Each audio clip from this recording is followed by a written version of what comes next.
Baik, bismillahirrahmanirrahim. Assalamualaikum warahmatullahi wabarakatuh. Alhamdulillah, alhamdulillahi rabbil alamin.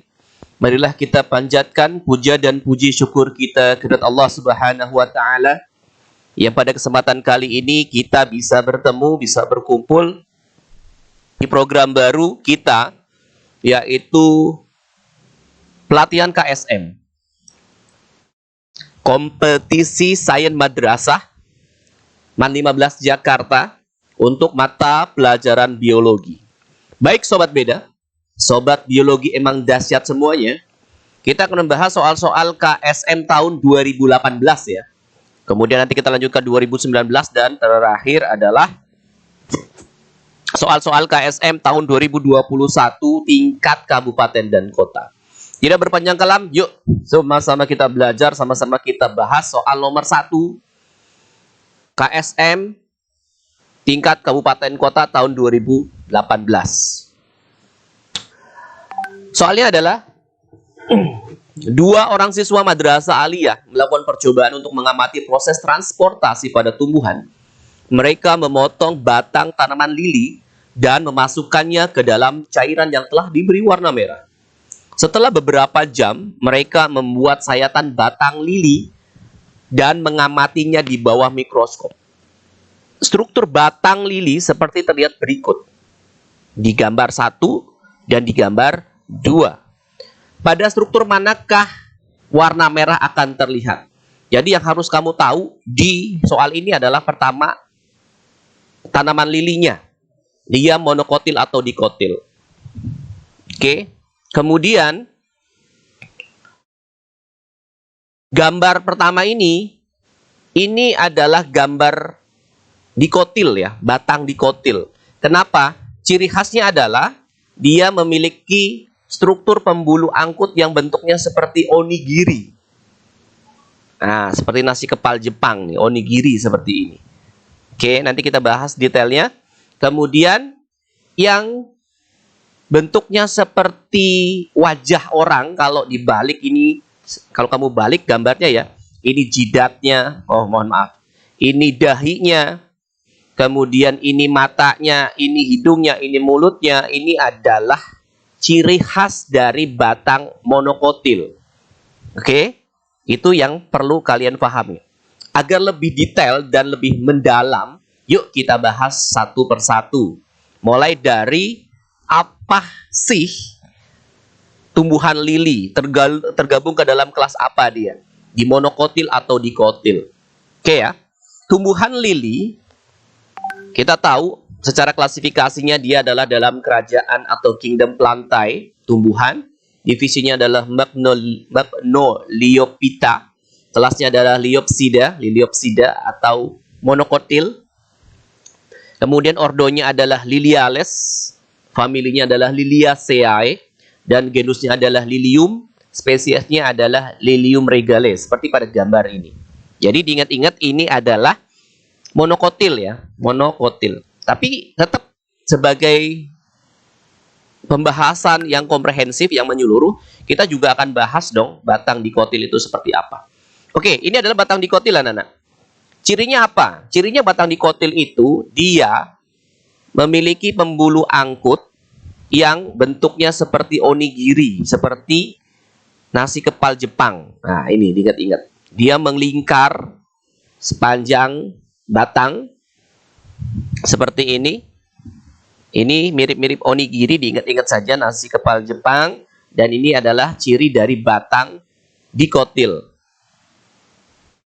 Nah, kalau saya perbesar dari satu berkas pengangkutan ini diperbesar seperti pada gambar yang ini, maka kita tahu ya, pada bagian paling luarnya adalah epidermis. Epi itu artinya luas, luar. Dermis itu adalah lapisan, maka epidermis adalah lapisan luar. Dan lapisan selanjutnya setelah epidermis adalah korteks. Setelah korteks itu sudah masuk ke dalam onigirinya, ke dalam kepala nasinya. Dan di dalam onigiri ini ada phloem, ini perhatikan yang ini. Yang dua besar ini adalah floem. Ada tutup serat floem dan ada floemnya itu sendiri. Kemudian di sini ada kambium. Ciri dikotil itu batangnya memiliki kambium sehingga dia bisa mengalami pertumbuhan sekunder, pertumbuhan membesar, batangnya bisa membesar. Ya. Sedangkan kalau di monokotil tidak memiliki kambium, ingat-ingat. Karena ini dikotil, maka dia memiliki kambium. Di bawah kambium ada xilem. Ini adalah xilem. Sepanjang ini adalah xilem. Dan ini adalah unsur pembuluh xilem. Jadi ingat-ingat, atas adalah floem dan bawah adalah xilem. Seperti pernah kita pelajari di kelas 11 bahwa floem itu fungsinya untuk mengangkut hasil fotosintesis dari daun ke seluruh tubuh. Jadi kalau fotosintesis menghasilkan glukosa C6H12O6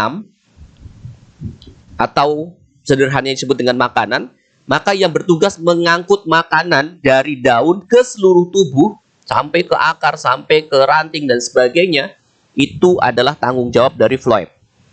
Sedangkan xilem itu untuk mengangkut air dan garam mineral. Ingat, xilem selam. Xilem selam.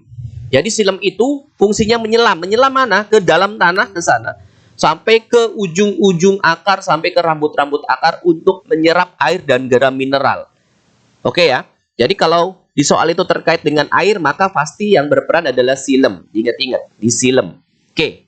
Karena monokotil, tanaman lili adalah monokotil, maka kita masuk ke pembahasan selanjutnya. Ini adalah batang monokotil ya, anak-anak ya. Sobat beda semua. Di mana ada jaringan dasar atau jaringan parenkimnya yang warnanya pink ini. Kemudian ada berkas pengangkutnya. Ini yang bintik-bintik hitam ini adalah berkas pengangkutan dan kita perbesar seperti ini. Ini buletannya, hitam yang seperti ini. Dan penyusunnya yang seperti saya bilang, kalau ibaratkan ini adalah wajah, ini adalah dahinya. Oke, dahinya ini adalah floem, ingat-ingat, floem. Floem itu bisa terdiri dari unsur saringan, floem, atau bisa juga sel-sel pendamping. Kemudian, yang seperti mata ini adalah xilem, unsur-unsur pemberi xilem. Kalau di soal itu, ada seperti mata dan ada seperti hidung ya. Jadi, xilem yang lebih kecil atau agak ke bawah, itu pun dia adalah bagian dari xilem, diingat-ingat. Xilem. Jadi mata dan hidungnya adalah xilem. Sedangkan bagian mulut seperti pada gambar di soal itu adalah rongga udara atau air space. Oke? Itu adalah rongga udara. Jadi yang perlu kamu ingat yang terkait dengan pengangkutan air pada batang lili yang berwarna merah adalah yang ini, yang xilem. Oke, kita lihat option di soal. Ini ya, yang ini adalah xilem. Jadi, yang C ini adalah air space atau rongga udara. Dan yang D ini adalah xilem. Yang E adalah floem. Kalau kamu lihat pada batang dikotil, yang bagian sini adalah xilem. Cirinya adalah memiliki sel-sel yang besar-besar. Kemudian di antara xilem itu terdapat kambium dan di sini ada yang namanya floem. Nah ini. Oke ya. Ini floem, ini kambium, ini xilem. Dan karena soalnya adalah batang lili, maka kamu lihat di gambar yang ini sekali lagi yang di dahinya adalah floem dan yang matanya ini adalah xilem. Ini juga xilem ini, hidungnya. Kemudian yang C ini adalah air space atau rongga udara. Maka jawabannya untuk nomor 1 adalah yang D. Struktur yang akan berwarna merah adalah xilemnya. Oke? Semoga bisa difahami. Sampai ketemu lagi di soal berikutnya. Terima kasih atas perhatiannya. Apabila kurang jelas bisa diputar ulang agar kalian sampai bisa memahaminya dengan sebaik-baiknya. Terima kasih Sobat Beda atas perhatiannya. Kita bertemu di soal berikutnya. Terima kasih. Wassalamualaikum warahmatullahi wabarakatuh.